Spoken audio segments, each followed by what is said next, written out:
Flight Boss, bitch. You know, for sure. You're now listening to the Mind of Terry Smooth, Flight Boss, the Archangel Uriel, and I'm here to carry out God duties and motherfucking responsibilities. And right now I want to talk to everybody about how to calculate the house systems. And I'm even taking it a step further. I'm even breaking it down to the moon on a lower level down here, because it's all a clock. And this is what you need to understand also. We made the clocks based upon what I'm about to talk about. You see what I'm saying? It wasn't that we made clocks and then we created a system how we can correlate astrology with the clocks. No. What I'm finna talk about is how we even created clocks from. This is what back and support the clocks. You see what I'm saying? Now there's a bunch of misrepresentations out here because look, there's a thin line between two things.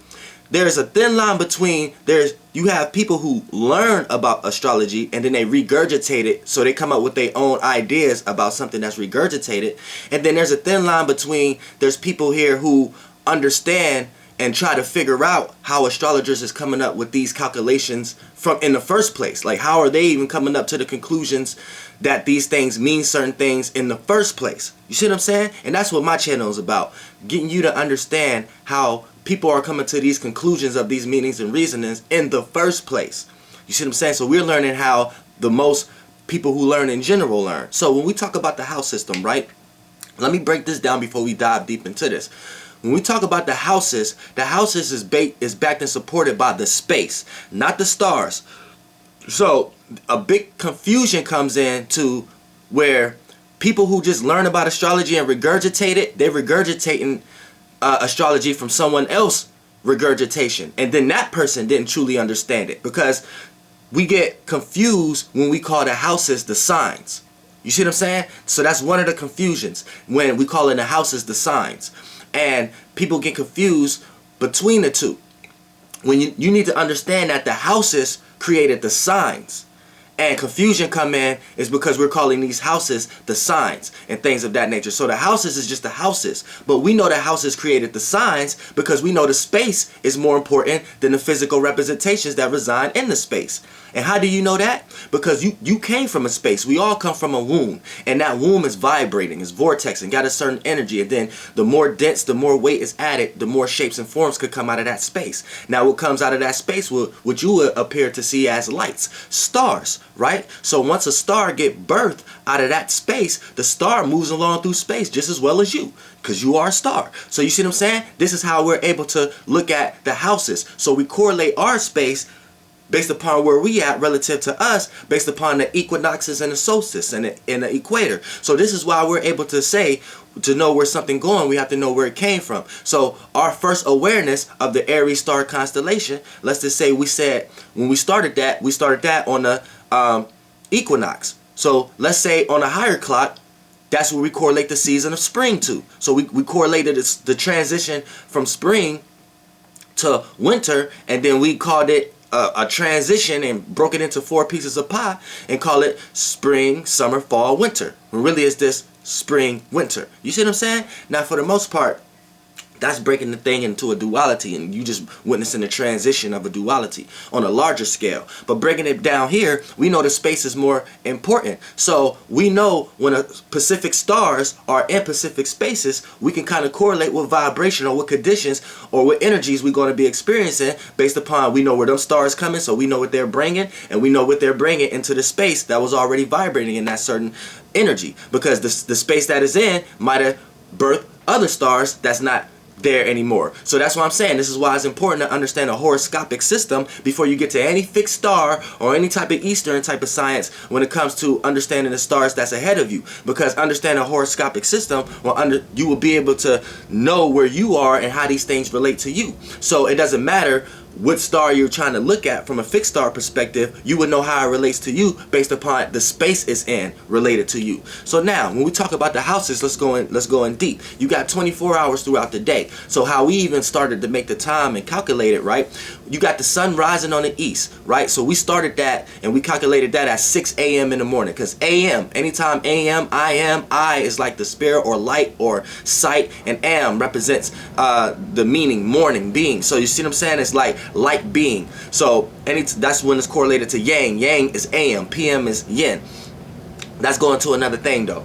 You know what I'm saying? So when you worship the I am, you're saying a man live in you, or you live in a man, and that man is the light, and that light is El, Lucifer, love. But that's getting into another other thing. Logic.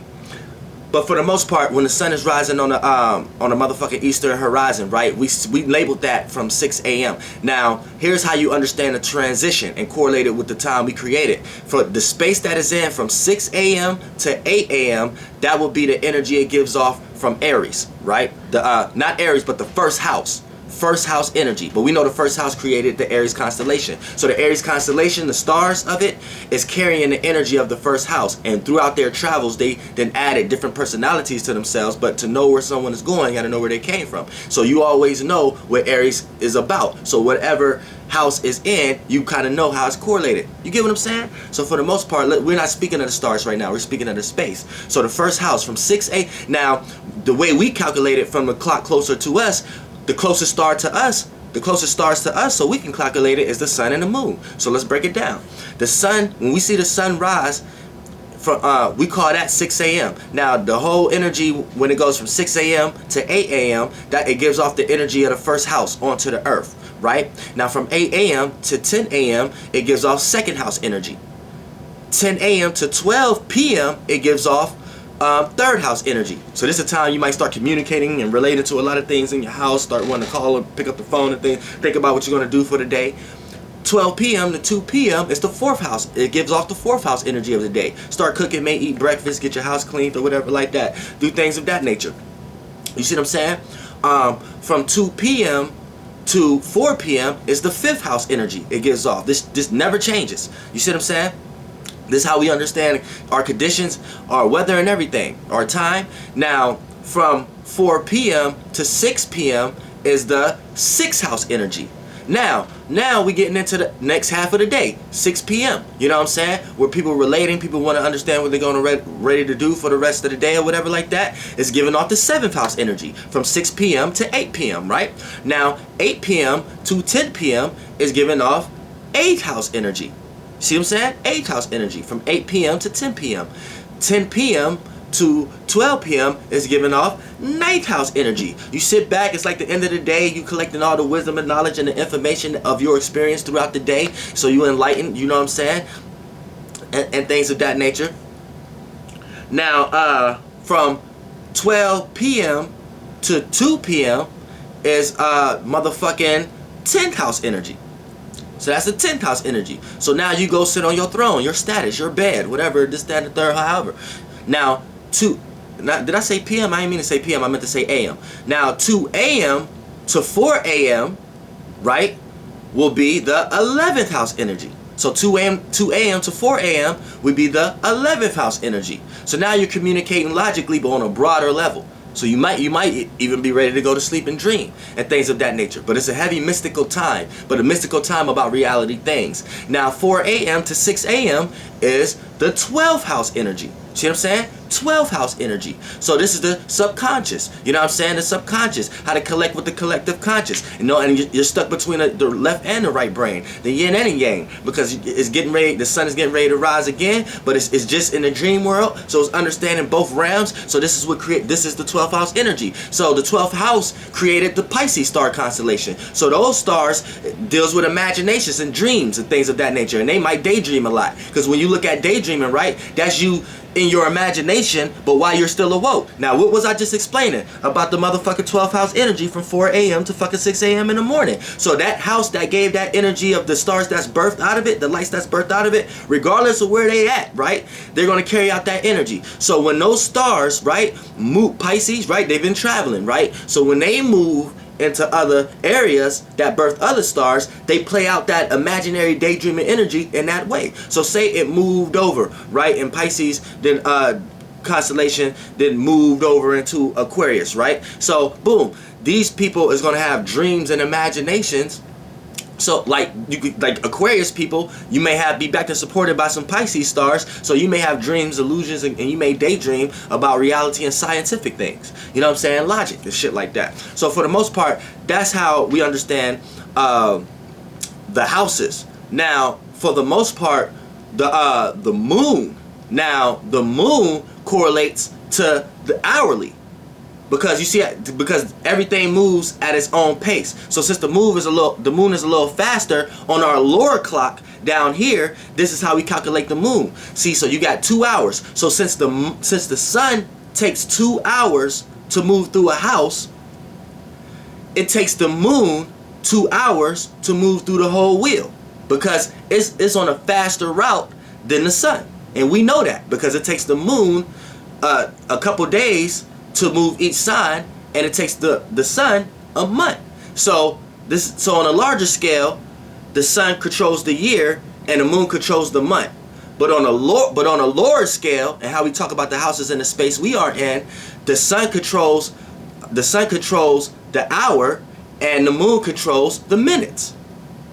See what I'm saying? So if the sun moves a house every 2 hours, then the moon moves through the whole sign every 2 hours. So for an example, an hour got 60 minutes, right?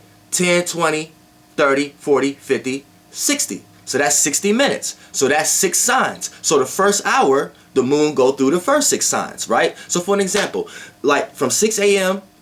to 8 a.m., the sun is in the move through the first house. Now, from 6 a.m. to 6:10 a.m., the moon is in its own first house. It's in the lower spectrum first house. You see what I'm saying? From 6:10 to 6:20 a.m., the moon is in its second house, right? All the way till you get to the times. 6 a.m. to 7 a.m., the moon had went through Aries through Virgo. Now from 7 a.m. to 8 a.m., the moon has moved through Libra through Pisces, right? And the system over that is the sun. The sun moved, you see what I'm saying? The sun moved through the first house from 8 a.m. From 6 a.m. to 8 a.m. And then the moon moved from the first 6 signs from 6 a.m. to 7 a.m. and it moved through the other 6 signs from 7 a.m. to 8 a.m. Then it does that again. You see what I'm saying? The sun moves through the second house from 8 a.m. to 10 p.m. and then the moon start over. The moon is back in its own first house at 8 a.m. to 10 a.m. Now from 8:10 to 10:20 a.m. the moon goes through the second house. You see what I'm saying? You get the system, and all the way to it get to 9 a.m. the moon has moved through the first houses again because it's on a faster scale. So it's like a clock. You see what I'm saying? So that's how you understand the houses. So now, based upon the higher clock, this what makes me a Leo rising, right? This what makes me a Leo rising, right? Because look, now the house that created the star constellation of Leo is the 5th house. That's the 5th house, right? That's the 5th house. So check this out. My sun was in the 5th house when I was born. But I was born when the sun itself, the astrological backdrop, was in Aries. See what I'm saying? So the time of the year, when we correlate our space, right? The sun was in Aries. So I was born when the sun was in Aries. Now let's get to the lesser clock. Now the lesser clock, I wasn't born at 6 a.m. in the morning, so that doesn't make me an Aries rising, right? Because if I was born at 6 a.m. in the morning, that means when you see the sun rise at 6 a.m., if say it's Aries season, and when the sun rise at 6 a.m. in the morning, that means that's the first house. From 6 a.m. to 8 a.m., if you was born when the sun was in Aries, but you was born in the time at 6 a.m. to 8 a.m. in the morning, you will be also an Aries ascendant. You see what I'm saying? Now say you was born in when the sun went into Taurus. So the sun is in Taurus now. Last day, but the sun is in Taurus now, right? If you are born from 8 a.m. to 10 a.m., you will also be a Taurus rising. See? But I'm about to explain to you why you are not. But y'all could go back to my original house system, and that's how we really correlated the houses back then. And it actually makes more sense. And this is just like an astrological angle based upon how many densities we done came down and try to express ourselves now. But for the most part, look, this is why you're not the same as your ascendant. So we're going to bring it back to me. I was born as an Aries, right? So as an Aries, right, that means we was in Aries season. So from 6 a.m. to 8 a.m. in the morning, the first house what appears to be back behind the first house is the Aries the Aries star constellation in the space that we are in. Now we got that out the way, right? So automatically the fifth house, when the sun is traveling through the houses from our lower clock, Leo, the star constellation backdrop of Leo, is in the house that it likes to be in the house that birthed it, which is the fifth house. You see what I'm saying? So for the most part, when we know where the fifth house at, the fifth house is from 2 p.m. to 4 p.m. So I was born at 2:44 p.m. in the afternoon. So that means the sun was in the fifth house when I was born. See what I'm saying? The sun was in the fifth house when I was born. But see, by me not being born in the Pacific time, this don't make, see, because you can go to my actual house system. So this don't make the actual star constellation be there. See, this is where we get confused. We're calling the houses the signs. That's where we get confused at. You know what I'm saying? Now, since I was born at 2:44, the sun appeared to be in the lower clock, which is the fifth house. But we call the fifth house Leo, but it's really not that. It's actually the fifth house. But once we calculate our system, right, we track where Leo is actually at now. So where Leo is actually at now will appear to be the ninth house. You see what I'm saying? Will be my ninth house. So when I go in my chart and calculate our system, my first house is actually Leo, right? Because when I was born, that day on our clock, the sun was in the fifth house based upon our location.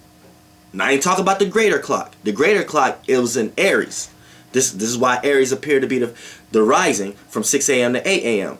But my sun, when I was born from our clock, how we calculated the clock, was in the fifth house, right? So that would appear to be Leo. So now when we calculate it back on the higher clock, the one a step higher than us, not the Eastern, based upon this, we talk about based upon the Western and the space and the horoscopic system, right? That space that we call Leo, right? Now since we are in Aries season, that space is in the ninth house in the higher clock. So when I calculate the lower clock to the higher clock, right, my sun is in the ninth house. But my first house will be Leo, because when I was born, my sun was born in the fifth house space. See, we just get confused when we call the signs the houses. The houses birth the signs. See, we got to start calling the houses something else. Where the houses, that's where we get confused at. We don't call the houses the houses. And then we calling everything the signs. And then when we get into the house science, things get a little confusing. You see how confusing that got? Where if you go to my video, the original house system, that's how we actually correlate it. You see what I'm saying? That's how we actually correlate it. But that's understanding how it's broke down in general. You see what I'm saying? That's understanding how it's broke down in general. So for the most part, it's just a confusion of clocks, things that's going on. And if you're not really understanding that, and you just developed your knowledge based upon some regurgitation, then you're going to find yourself needing a computer or needing to type your days in or to understand it and coming up with other ideas based upon regurgitation information. You see what I'm saying? But that's how you actually correlate the houses without no computer, without no map, without no nothing. You can just be sitting outside meditating to yourself and know the energies, and then what I just explained is where future astrologers, they took that and came up with their own shit. So they're gonna start coming up with their own times and shit and their own shit for shit. What I just basically broke it down for you the most simplest ways. So for an example, the way I just broke it down, say we live in an existence where we ain't had no language, no nothing. We just vibrate based upon no language. You wouldn't know what Aries is. You wouldn't know what 8 o'clock or 9 o'clock is, right? So I'm going based upon the space. A blind man would be able to understand this. We will all be able to resonate this based upon the space. We all look or we all feel the energy that's going on through the whole transition. And if we wasn't giving it no names like, okay, this Aries or this is Air, this is House, we would still know ourselves. See what I'm saying? Because you'll be like, all right, you was born in the energetic force of this time of the day or this energy of the day. So this person spirit in this person is going to grow up to carry out the actions of this time of the day. So for an example, if you was born early, bright in the day, this makes you you may be a up, giddy type of person. If you was born at night, especially at midnight, you may be a dreamy, artistic, mystic type person. If you was born through midday, you know what I'm saying? This is how we calculate all our sciences. You can't say I'm wrong, because anybody you're going to go to who got some type of regurgitated information, you're going to see that they got sciences for everything I'm talking about. I just may not have the words and shit for it, but I'm just here to tell you the energies where this shit came from. You know what I'm saying? If each part of the day that you born carry a different energy signature. Duh. So what I'm telling you is just how they was calculating that. So if you're looking at me like what he's saying don't make sense, it's because you're lost in regurgitated shit. You see what I'm saying? Where I'm explaining it in a way where whoever you're learning it from, that's how they learned it. Or whoever they learned it from, that's how they learned it. And then they just got in cahoots with someone who could put it in words a lot better. I don't deal with words or shit like that, but I can tell you about this shit that's around us all day. You might want to call it the sun. I don't care what you call it. I can tell you what it's doing all day though. You know what I'm saying? Your ass gonna fall short and get lost, because not only is you gonna tell me that it's the sun, but you're gonna give me all the information that you learned about it being the sun. And then at the end of the day, who told you that? And how did they learn that? And what was they observing to come to those conclusions? And you gotta go through all that struggle now. Where I could just sit here and tell you, okay, look, stop. You ain't even got to waste your time. You ain't got to go to school 20 years. Look, I'm going to tell you what it's doing, right? So whatever you go learn, you just wasting your time learning new words learning new words and learning new ways to explain about what I just basically told you 20 years ago before you wasted all your time 20 years later in school. You know what I'm saying? And then what? You know what I'm saying? It's like, then what? You don't even know how it can help benefit you now. You just learned new ways, descriptions of it and how to describe it. So it goes deep when we talk about levels of knowledge and consciousness and shit like that. But flight boss, bitch, goddamn, that's how you calculate your houses.